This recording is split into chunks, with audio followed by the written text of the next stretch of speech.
we're starting to run low on time, so I'm going to do a quick fire 1 minute request to each of my speakers, please, for your closing statements. So Khadi, if you could provide us your thoughts, anything we've missed or anything you'd like to add to the conversation. Yeah, I think we need to recognize that LPG is not an alternative energy. It is an energy source, a vital one, one that can help us with our health issues. And I'm saying so because yesterday I suffered an asthma attack because somebody was burning something outside and I forgot to close my windows. Just that smoke coming into my house gave me an asthma attack. And I wondered to myself, if those people were using LPG one way or the other, I wouldn't have been in a position of suffering an asthma attack. But the one thing as well that we need to recognize is that LPG in South Africa holds so much opportunities for rural areas, for semi-rural areas or semi-urban areas, where so much of energy poverty is being suffered. And we have also opportunities through LPG itself to create small businesses and jobs. For that matter, we've heard over and over our government saying, or the president saying, creating small businesses will in turn create jobs. We need to recognize that, and the value chain of LPG gives us so much opportunity. Matt spoke earlier about a study that was conducted, or at least a project that is being entered into by industry stakeholders, SAPIA, LPGSA, the Central Energy Fund was part of it, and the government as well, into the growth of the industry in a certain time. That study for real, this does show that there can be about 30,000 jobs created just out of LPG itself, and most of those will come from small to medium enterprise development, installation, maintenance of appliances, retailing of appliances, retailing of LPG, and LPG distribution, the cylinder maintenance, cylinder management. All that needs to happen, and all that can happen. But all the challenges that all the speakers here have spoken around illegal filling, any illegal activities, cross-border cylinder issues, are what's standing in front of us, are what's preventing us to grow this industry, to grow this market, and for all of us to benefit. So I think in my closing, I will call on to my fellow South Africans and fellow business people, fellow government, to say, let's work on this industry in order to create a better opportunities for our young people, for the women out there, and mostly for the people who need it the most, who are at the moment energy deprived in the rural areas and semi-urban areas. Thank you, Khadi. James, if I can have your closing thoughts. Yeah, thanks for that, Tamsin. I would just like to start off by saying, really the industry, whether in Botswana or any other country in the world, is in our hands, and only us can make that difference, because we are the ones that we've been waiting for. No one else is going to come from somewhere else and try to make a difference. And that to that end, we need to, in addition to what my colleagues here have been saying, advertise, make it known the benefits of utilizing LPG, whether it be the environmental or relative energy output versus to other sources and things like that. And make a proposition to the users, and even across all sectors, not just domestic in the case of Botswana, and make it known that there's this alternative energy, not alternative, like Khadi would scold me, but there's this energy source that exists that could be more beneficial to you. And just as a last point as well, as an industry, we need to be outward looking as well. Join hands with regulatory authorities, with other people, to combat issues related to cross-filling, unauthorized cross-filling, or unauthorized cross-border movement of cylinders. Only by so doing, by signing things like memorandums of understandings or mutual aid assistance and things like that, will we be able to make sure that our industry is in the fore of the minds, is in the front and center of the minds of the decision makers. When they make policies, when they make decisions, they are aware of our industry. So in a nutshell, we just need to make a noise, the right kind of noise, the positive kind of noise. Thank you, Thank Tamsin, you. and Thanks, everyone. James. And I've got Michael tugging on my coattails. So Wendiku, what are your final thoughts? Thank you. And I'm wondering whether I should really speak after having such good submissions by Gadi and James. But let me say that while the availability of government policy and a sound legal and regulatory framework cannot be understated when it comes to the development and upscaling the use of LPG. The private sector, through the industry associations, must be the ones calling the shots on what you want featured in the policy and in the regulatory framework that then gives life to the policy, because 80% of the time, government has no idea what private sector wants. So that creation of the environment that you want to invest in, or that you want your members to invest in, must be dictated by the expertise that resides within the industry associations. If it's left to government, they'll put one statement that they want LPG to grow by 100% within a certain target year. But the milestones on the how to get there can only be stated and dictated by private sector. And that's why it's important for the industry associations to sit around the table when government is formulating policy. I know all governments think policy is their secret to actually craft, but you can't craft policy and then give it to private sector to implement, knowing very well that government doesn't create the jobs. The jobs and opportunities are actually provided by private sector, but private sector can only provide that which is enabled or triggered or empowered through policy and legal and regulatory framework. And like for the case for Kenya, I say that in the last 6 years, we have seen exponential growth. And the exponential growth has specifically and precisely been facilitated by the kind of policy that we influence and the legal and regulatory framework that we influence thereafter. It's important to note that once you collaborate with government, they are very good at supporting what it is that private sector wants to enable the fruition of the government policy. Because at the end of the day, who smells like roses? It's a government, and it doesn't matter. Let it, but be the ones to actually lead from the front and to be the government's advisor. We have moved from 2 kg per capita per year in the last 6 years to 7.5 per capita per year, which has also gone with the cylinder population, because you cannot grow the per capita consumption without safe cylinders in the market. So from about 2 million cylinders, we are now at 13.2 million cylinders, and we meet every year with government to monitor and to audit how we are doing in terms of policy aspirations and in terms of who is to do what, when, where, including the storage facilities and the kind of infrastructure that private sector is expected to invest in based on the dictates of the policy which government has gone all out to actually implement. Thank you. Great. Thank you, Wendiku. Sorry, we're running low on timing. Claudio, if I can get your quick closing thoughts. Again, I think Yes. you're on mute. Oh, Yes. There we go. That's perfect. Thanks. Yes. Yeah, because the last one I don't left much to say. Thank you for everything that I heard here, but especially I want to ensure that we must share the knowledge that we have. We don't have to reinvent the wheels in our countries. We have to make sure that our associations can communicate regularly and to share all the experiences for us to not to do the same mistakes.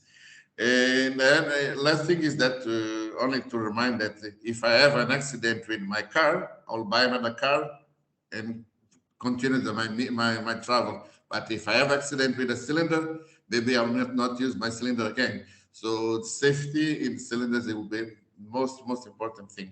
Thank you very much. See you next time. Thank you very much, and thank you to all the speakers of the session, including Oscar, who we unfortunately misplaced. But thank you for the insights, and thank you also to everyone for your questions. I'm going to start handing back over to Michael. Are you there? Thank you, speakers. Muting, unmuting. So I see we're coming up on the case studies. Right. Here I am. Hello? Can you hear me? Can you Hi. hear me? Am I unmuted? Am I finally unmuted? All right, thank you. Thank you everyone on the panel. That was really interesting. Thank you for your contributions, and thank you to Tamsin, Rankin, Donaldson for the fabulous opening with a little factoid from each of the countries that she introduced. I did not know that South Africa was the largest producer of macadamia nuts in the world, and that's wonderful to know. So there you go. I didn't know that Apple named Siri after a Swahili word, so it's been a very informative day. Guys, if I could ask you to turn off your cameras, we're going to switch to the next session. And this session is actually going to be very, very interesting. We're going to see case studies from two extremely interesting markets, India and Brazil, both very big populations, both high penetration. India has done their penetration recently under Prime Minister Modi, starting in 2016. South Africa's Brazil was something that has happened earlier. But we're going to get a perspective from these two markets as to what has worked, what didn't work, and what potential lessons could exist for African markets. We're going to kick off with Mr. Sumitra Chakraborty from Indian Oil Corporation. And Mr. Chakraborty, if you're with us, if you could turn on your camera, and then, yes, if you would like to share your screen with your presentation. Good afternoon. And we'll let you take this presentation away. Would you like to share your screen, or would you like us to manage your presentation? If you can manage, otherwise, let me see.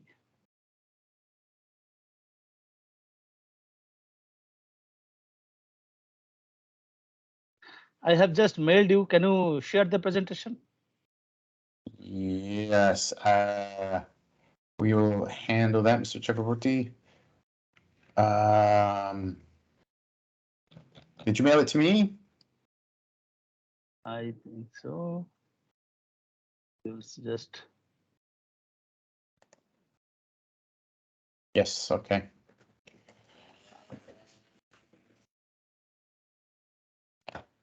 Just give me one moment and I will open your camera or your presentation. It is just taking a moment to load.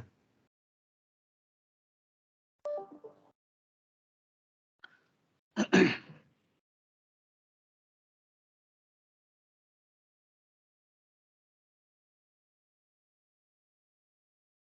I'm going to share my screen.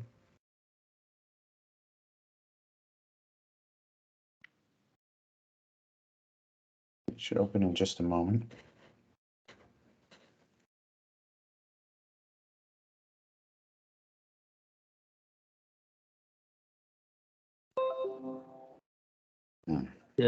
Can you take it to slideshow mode? Yes, I'm just waiting for your presentation to open.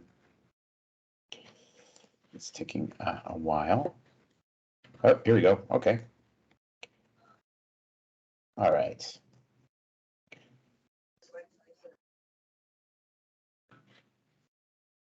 Okay, I'm going to share my screen and we should be good to go.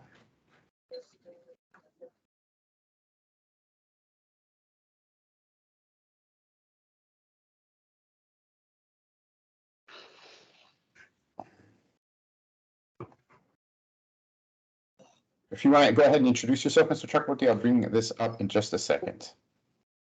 Yeah. Good afternoon, everyone. Myself, Soumitra Chakraborty. I am Chief General Manager of Indian Oil Corporation, the large public sector oil company. I am looking after LPG strategies from the marketing head office. So I'm feeling myself privileged to address this honest gathering. I'll be jotting down few of the success stories what we could achieve in India, because presently our penetration has gone more than 99.5%. So I'll just, yeah. Do you see my screen? Yeah. Can you also hear me? We can hear you very clear. So am I sharing my screen? Is it on? Yeah, it is Yeah, on, yeah, Michael. it's okay. Okay. Yeah. Fantastic. Let me know when you want me to advance the slides, Mr. Chakraborty. Yeah. So can I come to the next slide, please? Yeah. So India, if we see per se, there are 28 states and 8 union territories. The population is 1.38 billion. It is second highest to China, as it is also second highest English speaking country. Economy is 2.94 trillion. Sometimes it goes up, sometimes come down, but post COVID also, India is firmly poised in its growth towards economy. Our projected GDP is 8.7% in financial year 22-23. Forex reserve is around $617 billion. We have 7 companies in Fortune 500 list, which is operating within the country. The mobile internet penetration is 840 million users. I mean, you can see that, and this projected population in 2030, India will be 152 million. Next to the next will be in China and then US. You can see the variation. So it's a huge market available. Projected median age also, it is for India, it will be 31, for China is 42, US is 40. And the labor force, the most interesting part is the labor force will be surplus. We will be having more and more labor forces in India in 2030, whereas China, there will be shortage of labor, US will be just adequately available. So with this thing, you can only find the scale of market available and the challenges for the government to penetrate our LPG every nook and corner of the country because of the huge presence, the huge logistics requirement, and then finally serving the customer and also taking care of the safety part of that. Can we go to the next slide, please? You can see the infrastructure which this Indian Oil Company is having. There are 23 refiners with a refining capacity of 248.8 million metric ton per annum, out of which Indian Oil is having almost 50% of market share. The balance is operated by 2 other oil companies, HPC and BPC, and private operators like Reliance, like Nayara, like CPCL. We have 14 numbers of LPG import terminals which can handle imported LPG and unloading it and then transmitting this to 3 different modes to the interior part of the country, because these import terminals have to be along the coastal line. You can see the coastal line is a very weak coastal line, so possibility of putting up the import terminals along the coastal lines is very high. We have LPG fractionators. I mean, for domestic production, there are 10 numbers of LPG fractionators. On industry basis, we have got 202 LPG bottling plant with a bottling capacity of 21.5 million metric ton per annum. We have got almost 1,200 auto LPG delivering stations. And now CNG is also making a popular inroad. So more than 3,000 CNG stations are also in the pipeline. On retail outlets, fuel outlets, more than 82,000 fuel outlets are available across the country. So seeing it the geographical condition, you can see the refineries are available in every nook and part of the country, and LPG import terminals along the coastal lines. Fractionators are also inland. Bottling plants are spread all across the country, as well as auto gas stations, mostly in the southern part of the country. Can you go to the next slide? So this LPG marketing started in 1955 by Shell. Indian Oil subsequently came in 1965. Now, this LPG is here, but primarily it is used for the domestic segment. Later on, based on the increased availability, its use was allowed by government for use in non-domestic sector, the industrial sector, as well as for auto LPG. So auto LPG started after 2002. For domestic segment, the government of India provides some subsidy, but there is no such subsidy for non-domestic or industrial or auto LPG. Now, post DBTL is nothing but direct benefit transfer of LPG subsidies. That whereas that there is a major reform which has made this journey possible. Here, the LPG subsidy is directly transferred into the bank account of the customer, so that it is not misused in between and there is no leakage in the system. So presently, the cylinders are sold at non-subsidized rate and market rate, and the difference between subsidized rate and non-subsidized rate is transferred to the customer's account, bank account. If we say our market segment, the domestic is almost 88.5%, so far as the consumption is concerned. Non-domestic part is 7.4%. Industrial requirement is 3.7%. Transport is meagerly 0.4%. In domestic segment, it is being bottled in two packages, 14.2 kg and 5 kg. 5 kg is for the very poorer segment of the customers. 14.2 kg is for the normal customers, domestic customers. In non-domestic, there are different packages are available, right from 5 kg to 19 kg to 47.5 kg, and now there is 425 kg cylinder, which is called jumbo or mini bulk. Instead of putting up with the bulk facility, you can take these cylinders to the customer's premises and get it refilled. They are delivered through LPG distributors, the distributors appointed by the oil companies across the country. Industrial, this LPG is basically sold directly to the customers by the oil companies through bulk tankers, road tankers from the terminal itself, or they use their own vehicle to deliver it to the customer's premises where customers are having their own tankage. For the transport auto LPG, there are retail outlets available across the country, and there in the underground storage, this auto LPG is stored and delivered to the auto LPG vehicles. Next slide, please.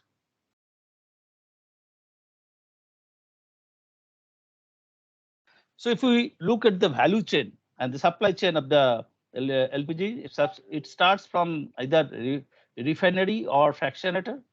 See, top left, you can see the import terminals.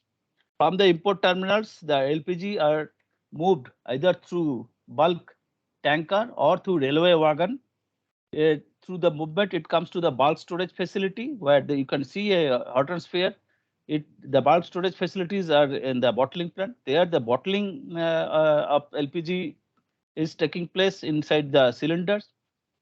We are having a bottling plant at in the highest level in Asia, that is Leh.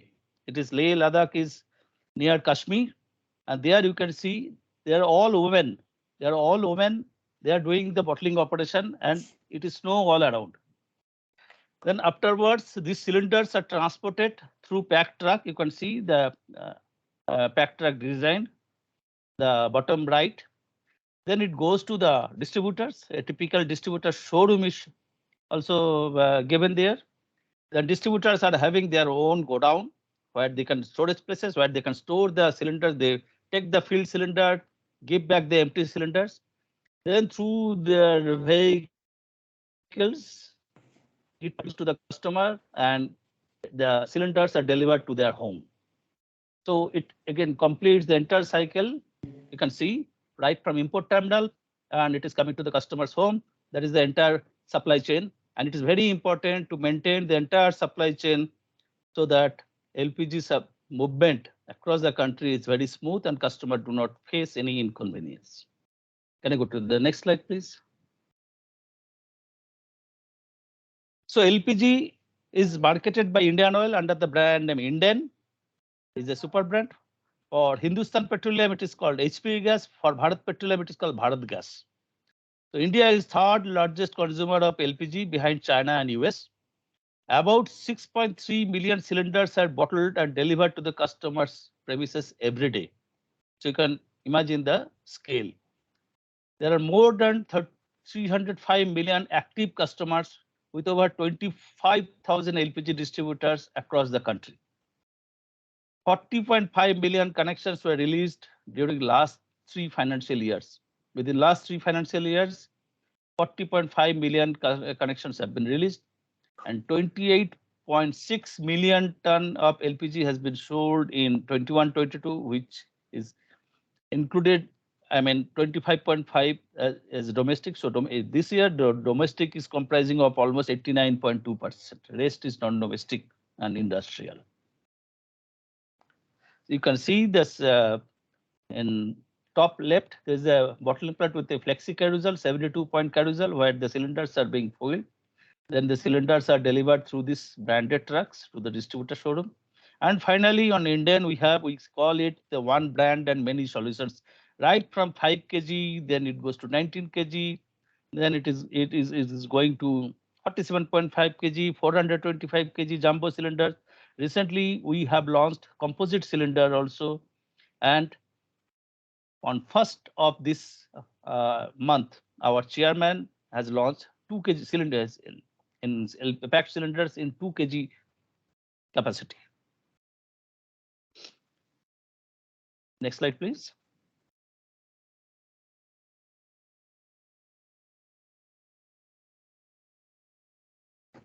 Can I go to the next slide, please? Yeah. So the much talked about scheme, this PMUI is Pradhanmantri Ujla Jojana. That is the scheme where our Prime Minister, our government has taken special interest to give LPG connection to the poorer section, the women of the poorer section of the society. Prior to this scheme, there was only 56% of LPG coverage as on April of 2005. And there from 2015-16, we started with this scheme. I mean, our government, they used to give deposit-free connection to below poverty line connections. That is called BPL. Then in 2016 to 22, free LPG connections to the weaker section of the society was given, and now the LPG coverage has reached a saturation level. It is more than 99.5%. How it has happened? It is basically empowering the women.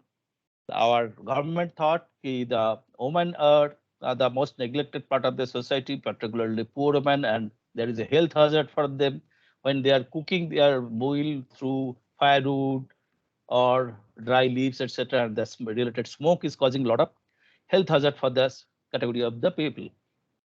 So initially, they insisted for operating a bank account for every woman. So once the bank account was open, then there is called Aadhaar, which is a proof of identity where this fingerprint and the eye scan is taken, and it is unique for every resident of this country. So once these are mapped, then for every LPG connection, the bank account is also mapped, and the subsidy is transferred to that particular bank account. Wherever it is connected, it is mapped with the particular LPG connection, and thus the LPG connection has to be in the name of the woman of the family. The PMUI scope, 80 million connections has been given in last 3 years from May 16 to August 19. The government funding is for the connection cost, and the hot plate, I mean the stove, and the first refill was given on loan by the oil companies, and the loan were recovered in subsequent refills through the subsidy part. Subsequently, it came to extended PMUI. There, the much relaxation was given, and provision for additional 10 million connections were given. The cylinder, the pressure regulator, the hose was provided by the government free of cost, and the oil companies are providing the LPG stove and first LPG refill to all beneficiaries free of cost. So now no longer it is a loan, it is a free of cost. The target beneficiaries at the bottom of the pyramid in the society, and preference to the states having lower LPG coverage So through the government data available, this data was extensively used for targeting this weaker section of the society, and free LPG connections were given, and the subsidy is transferred through the other linked bank account. Next slide, please.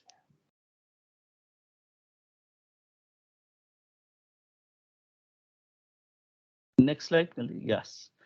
But not only giving the LPG connection, we have to see the safety of the people who are using, because basically they are poor people. So awareness had to be created. For that, the task of our oil company officers were to go to every villages, explain the scheme, explain who are eligible for this, what are the benefits, then the requirement, what is the requirement for getting a connection, and helping them to take the decision whether they should go for loan or they should not go for loan, whether they will take in 5 kg or 14.2 kg, because awareness is most important to make this scheme successful. Subsequently, the oil company was also responsible to see that their bank account is properly mapped, and getting the KYC means know your customer from field. We had to conduct many camps by our oil company officers to go village to village, organize a camp, get the KYC data updated, then provide the safety trainings through the brochures, explain them how to use this thing, how to use in a proper kitchen. If kitchen is not available, at least they should how to handle this LPG connection, and finally taking the feedback. So this has immensely affected this socio-economic impact is immense. The women are entitled to individual identity based on Aadhaar card and bank account, and they also feel pride when a connection is released in their name as head of the family. The benefits to the socio-economic weaker section is 43%. So this tragedy has reduced. Women can utilize their valuable time. Now the cooking become faster. They can utilize their spare time in getting the newer skills so that they can also go and study or make their children study. Smokeless kitchens, the indoor household air pollution has reduced. A contribution in minimizing the global warming and improving the health of the woman, and significant, as I am telling, significant health benefits and quality of life for the woman has happened. And it also address deforestation. So 90 million connections have been released since inception, I mean from 2016 to 31st March of 22. Now government has announced another 0.6 million connections, which will be given in this year, I mean 22-23. Next slide, please. I think there's a mix-up. Yep, I think that's.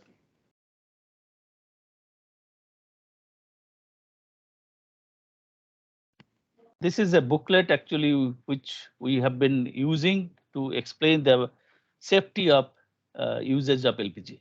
I think this this presentation is over. Okay. Well, thank you very much, Mr. Chakravarti. It's amazing what has happened in India.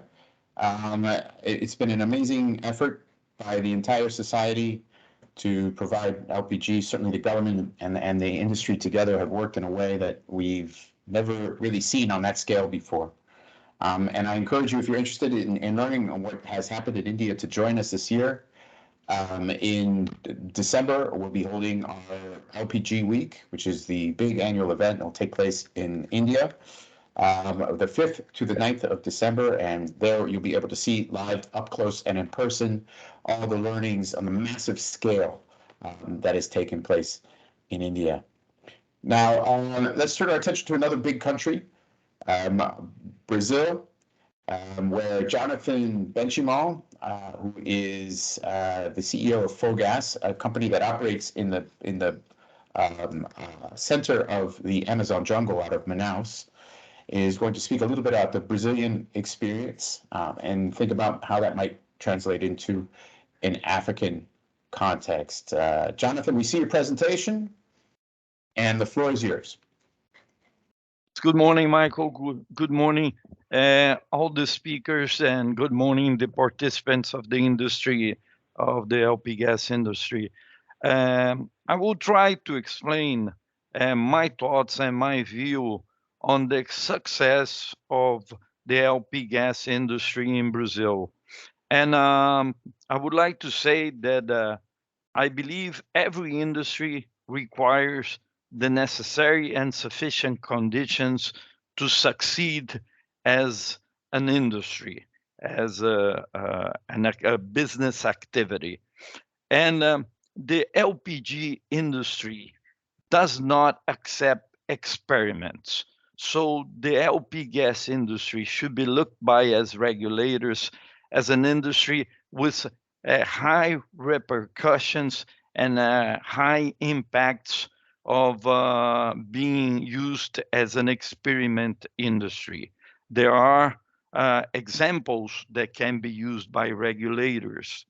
And out of this necessary and sufficient conditions, the most important aspect and the building block, the base of the pyramid, is the respect of property rights.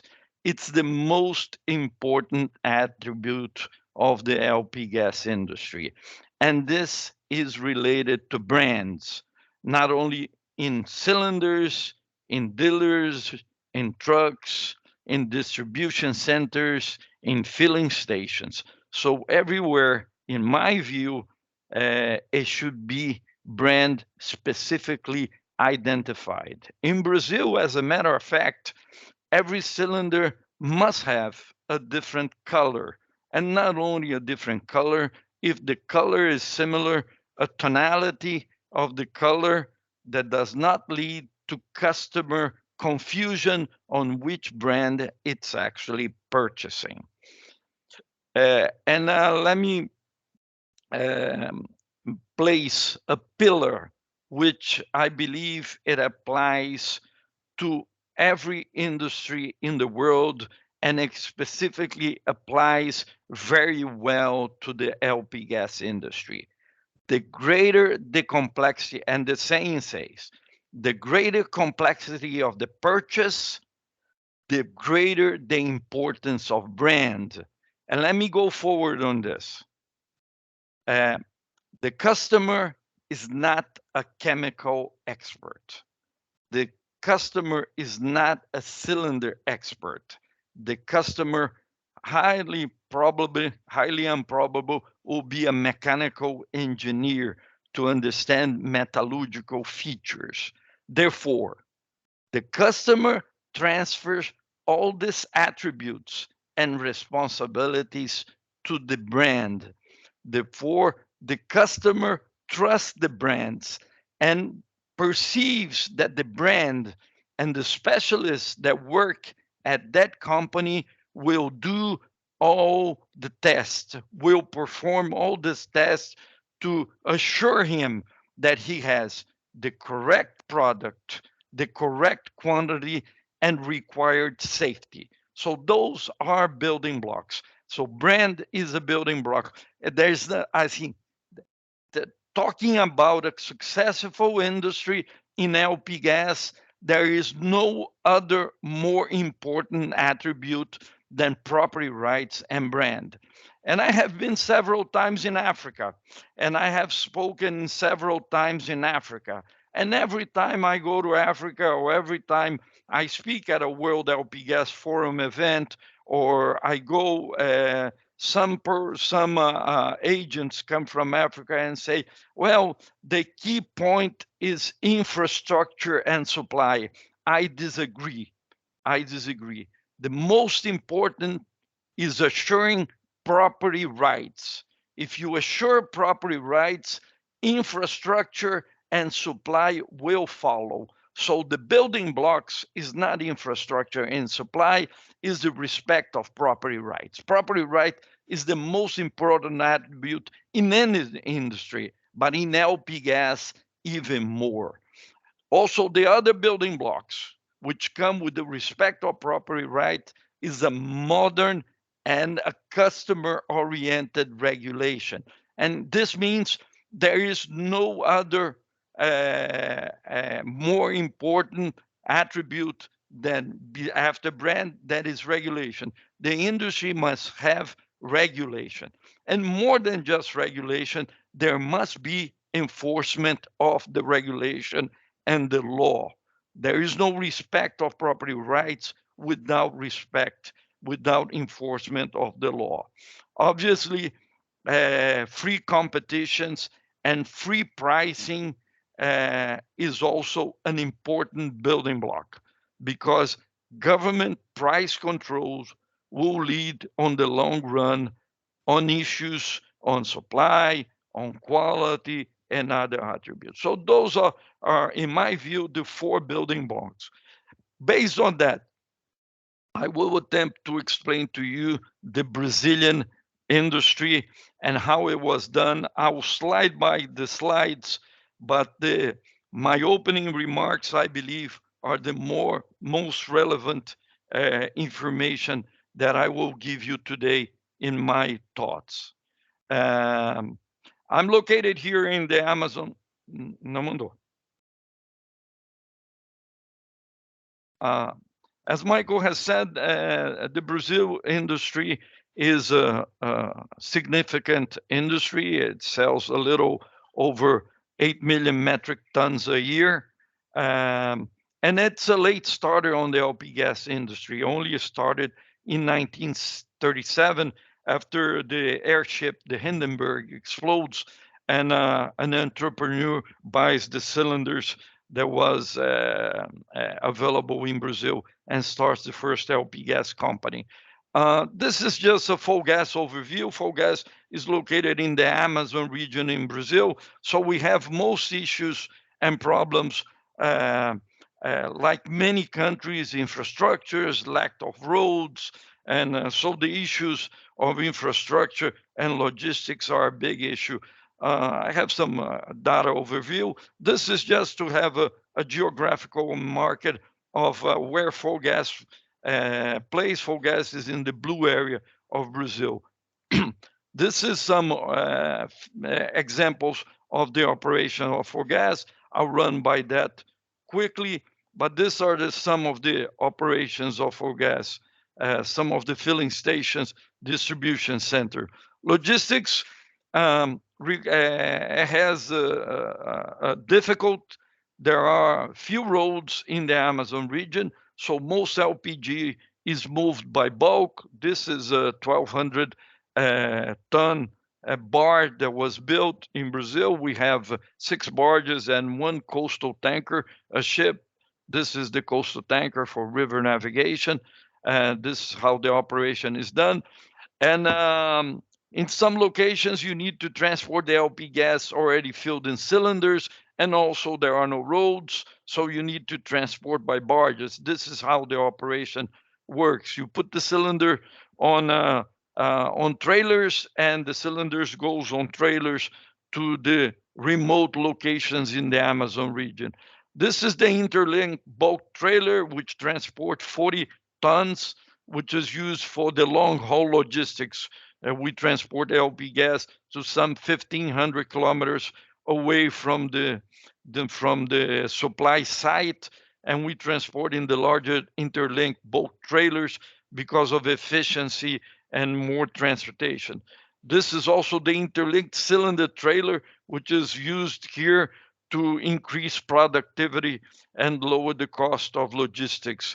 This is the standard transportations in full gas operation, which is the 30 metric ton trailer. This is the most of the trailers will be this size and not the interlinked ones. Again, this is logistics. You place the cylinders on on the trailers and you transport through the roads. This is a hop-on, hop-off trailer where you put in the truck and you load at the dealers or at a barge or at the distribution center without having human handling of the cylinder to decrease human factor and human accident doing handling of the cylinder. This is a fast app application that some cylinders have where the customer can read the information and go directly to full gas app. This is Brazil numbers of the LP gas industry. As you can see, Fulgas has approximately 2% of the Brazilian market. And these are the big numbers, but you can look at the number of transactions. You see that approximately 34 million transactions on cylinders are done per month, which means pretty efficient distribution on this operation. And most households will have LP gas as the fuel of choice, but there are customers that use wood and lumber. And Brazil has a very strong cylinder rehabilitation program. And the reason the cylinder rehabilitation program is a great success is because there is a respect of brands. So when there is not a respect for brands, it will not have a cylinder maintenance and a rehabilitation program. This is from the start on the late 90s until today, how many cylinders have been rehabilitation and scrapped.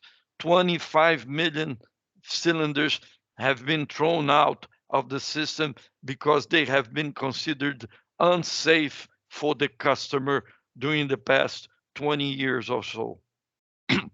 And again, is a customer-oriented industry and safety first. As you can see, this is customer complaints of the agencies that record customer complaints. And you can see that none of the 50 top complaints are related to LPG, are related to dealers, or are related to distributors. So there is a focus on quality, on service, and customer satisfaction. This demand Brazil will probably sell in 2022 anywhere between 7.7 to 7.8 million metric tons as estimated. For gas, will probably sell between 180,000 metric tons to 200,000 metric tons this 2022, as we expect. It's a strong competition from solid fuels. As you can see, LPG is only 3.3% of the Brazilian energy matrix. And you can see firewood has a considerable penetration in the population, mostly on the rural population, as I will show next. This is the flex kitchen. A great portion of the population in the urban areas will use LPG only. But you will see also, even in urban population, the use of solid fuels, mostly firewood, charcoal, or a blend of that. And most of this the stoves are placed outside, so there is no issue on indoor pollution, but there is issue on pollution itself, on particulates, emissions, and also the collection of this wood. In rural areas, you see the LPG penetration is lower, and the customer makes a choice of whether to use LPG or wood or charcoal based on the product he's going to cook. So there is strong competition from solid fuel in Brazil. The urban versus rural population, Brazil is mostly an urban country. Again, the LPG industry in Brazil starts in 38 based on a free market pricing, limited local LP gas supply because there was no state-owned enterprise and there was no refineries. So the local players that started had to source the LPG themselves. So LP gas mostly was imported, mostly through São Paulo, which is the largest GDP in Brazil state. And LP gas distributors created the infrastructure to develop the market. Was not the government that created the infrastructure, was the private enterprise. Again, Brazil is a late starter on the LP gas industry. In 1938, most countries in the world already had LP gas application. Brazil started late in this industry. There was very limited market regulation, but the cylinders from the very early stages were branded. But the state-owned enterprise only starts operation in 53 and only starts the first refinery in 55. The companies I saw a case in this current presentation in South Africa was showing that there is issues with appliances. In Brazil, what happened is that the companies, in order to promote LP gas use, they subsidized appliances, selling the appliance on installments. And this created the demand for LPG because there was a need to change from kerosene to charcoal or firewood to LP gas. So the customer had already a cooking stove, was not run on LP gas. So the only way to make a change, to make a rupture on the current fuel to a more efficient, a more modern fuel, which is LP gas, was through a subsidy done by the companies themselves with no government interference and selling the equipment on installments. This was the social difference and the sociological difference that made the customers change from one fuel to another fuel and make LPG the fuel of choice. From the 60s to the 80s, you start to see government interference in the industry. LPG starts being sold by the state-owned enterprise, and government steps in and creates a price subsidies. So what happens is that you have a very fast growth on the industry, a very fast growth on infrastructure and demand, because supply was made only through the state-owned enterprise, and there was a price subsidy applied directly on the price of the LPG. So what happens? Prices was very low and made the substitution from kerosene, charcoal, and firewood run very fast. Unfortunately, what happens is that we're going to run during this stage on the 73 crisis, oil crisis, and the 78 oil crisis. So what happens is that what usually governments do wrong happens here. They instituted a price control. And here the issues in the industry will start, and the problems will also start. What happens that the price control fixed led to bad business practice, as I will say in the future, because there was no profit margin in the agents, and without profit there is no reinvestment, and without profit there is no innovation. Without profit there is no improvements on infrastructure, purchase and cylinders, and etc. So government introduces heavy regulations, and LP gas is perceived by the government as the fuel of the cooking fuel. Therefore, it needs to be controlled on every aspect of the industry. At this price control, this subsidy leads to a 95% market penetration of LP gas industry in the households. However, it created problems in the industry that will be targeted in the next stage. So what happens is that the government controlled the price on every stage of the distribution. Bad business practices arise, which means cross-filling, underfilling cylinders,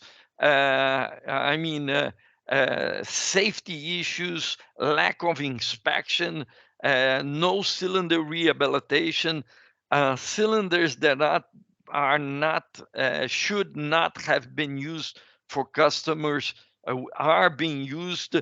Accidents run high, more than 3,000 accidents in a single state per year in customers' household.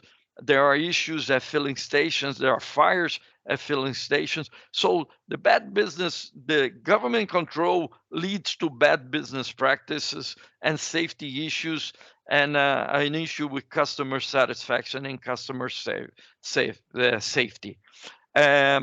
Also, government creates a lot of regulations on restricting the use of LPG, which means LPG is only a cooking fuel. So what happens is that the government sees that it has an issue and it has a problem because of society explaining to the government and explaining that there are issues in the industry.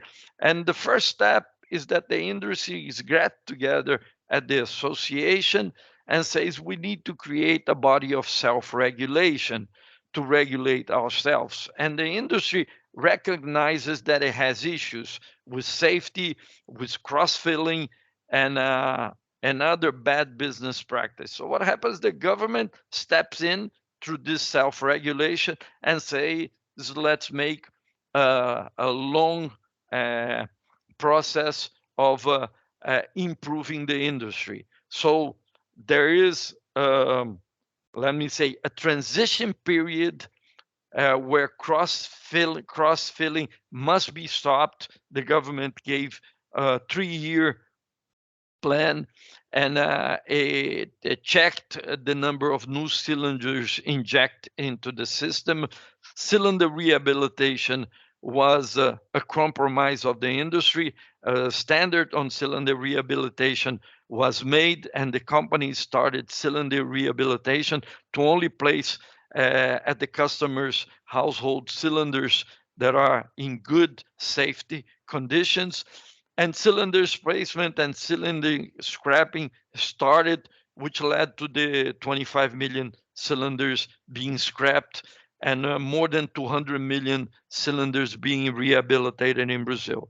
The government also made a compromise that would end price regulation and price control.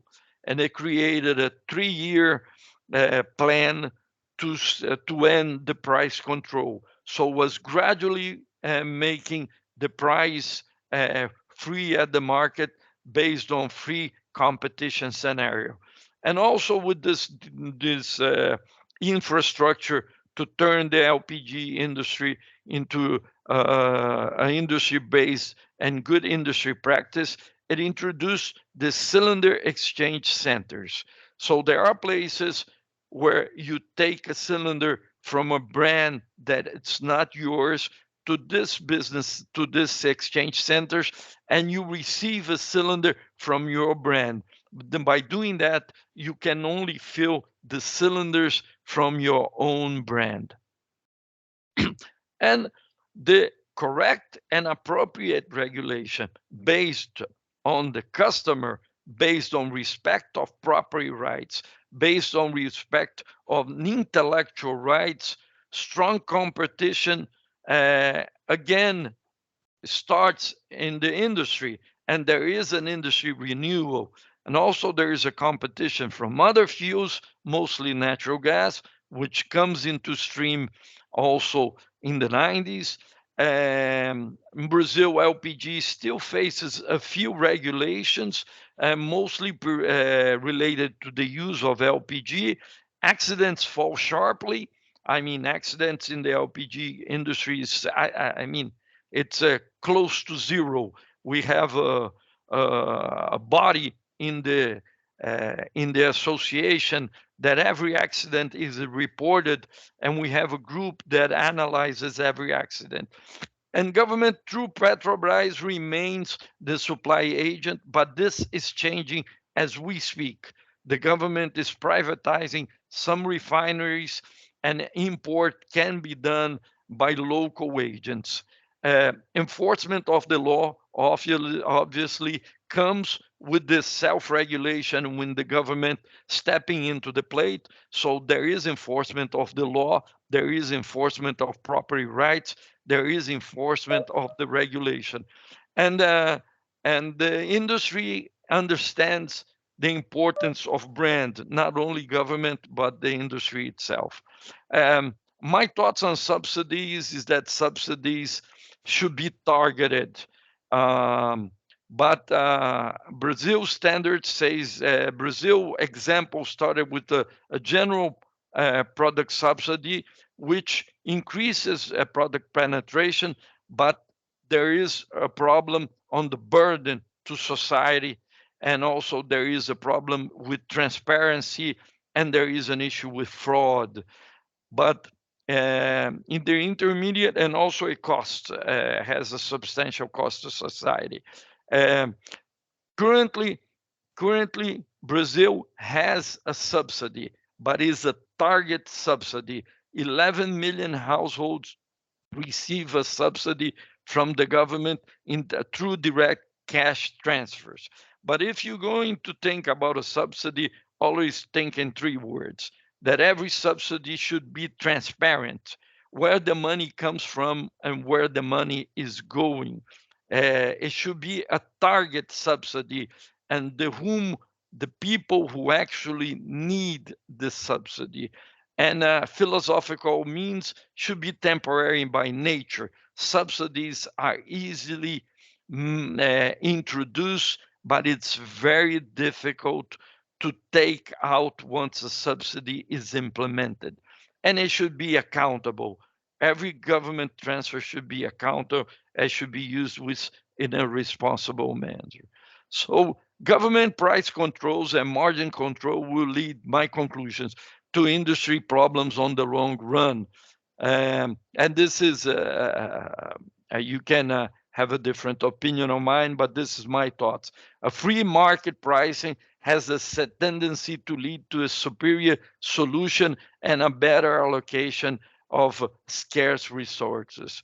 Government should create the necessary condition and sufficient conditions for a competitive market. Regulation is the key for success of the industry and targeted on the importance on property rights. Brand is the single most important attribute of the LP gas industry, in my thoughts. Thank you very much, Michael. Thank you very much. And my email is there. Please feel free to contact me if you need. Thank you. Thank you so much, Jonathan. As always, a fantastic presentation. We always say that Brazil is a wonderful example for other developing countries to look at as a way to grow your market, the stages that it's been through. Two fantastic examples from India and from Brazil. Thank you so much, gentlemen. Thank you for your participation and for your continued support of the World LPG Association. That's it. We're wrapping up 2 days of presentations, of workshop, of learnings. I'd like to thank once again the LPG SA Association, the Association of South Africa, for their support. Hadi Bulai Dichlabi, who I'm going to ask to say a word here to give the final goodbye, and whose name I've learned to pronounce, and her team. You guys have done a great job. This has been a fantastic event. We still have over 100 people who stayed with us all the way through to the end. So that is telling. As I said before, Hadi, and I'm going to put this to you, I hope we do it next year in Cape Town. You can invite me. I promise you I will be there. All right. Hadi, if you want to say goodbye to everyone, thank you and goodbye. Michael, let me quickly teach you something again. Beside robots, dumpies, and now, this was just say, yo, this was extra. Young people use that now, and I think all South Africans will agree with me on the line. This was extra. Like, we asked for this much and we got this much. That's how much it was, and that's how great it was. It was extra in a sense that it was so much more than we asked for from WLPGA, but also extra in so much that we gain so much knowledge from our counterparts, international counterparts, our regional counterparts, our local counterparts. Extra. Somebody just said that, and thank you very much to everybody who participated in this 2-day session that we thought it was going to be 1 day, and boom, it turned out to be 2 days, but 2 days of great learnings. And yes, we will do it again next year. No, Michael, we will be in Joburg or in Kwakwa. I'm not taking you anywhere to Cape Town. I'm taking you to another areas of South Africa. Thank you to all the participants. I mean, maintaining over 100 participants after 2 days, after lunchtime, I will say that was an awesome event. Thank you. See you next year.